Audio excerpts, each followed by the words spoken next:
is how we model the position and the momentum of a particle that's producing a standing wave, right?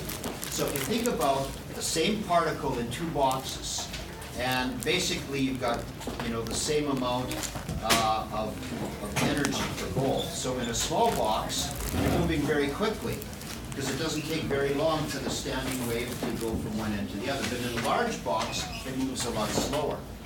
Point is this, that if you want to know where the particle is, you need a small box. But you're going to have a large momentum.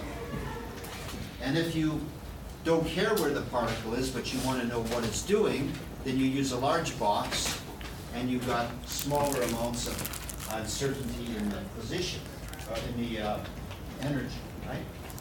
So Heisenberg looked at this and he said, well, you can know the position really well and not so much the momentum, or you can know the momentum really well and not so much the position. You can know one or the other, but not both at the same time. You can know where an electron is on an atom, but not what it's doing, or you can know what it's doing, but not where it is. And so I can look at an object in this room and know both. I can know what its energy is and what it's doing, but I can't do that with the atom, right?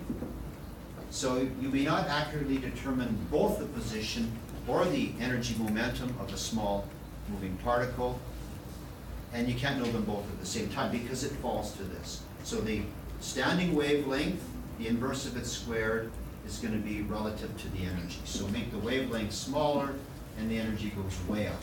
Okay? So what this all leads to is the concept of wave-particle duality being central to both EM waves and energy and matter. Current atomic models have to roll this idea into them to be valid, so there's a bit of probability or chance involved there. And this quantum indeterminacy, when you think about the double slit experiment, what is the probability of finding a particular particle in a double slit experiment? Well, it's rather low.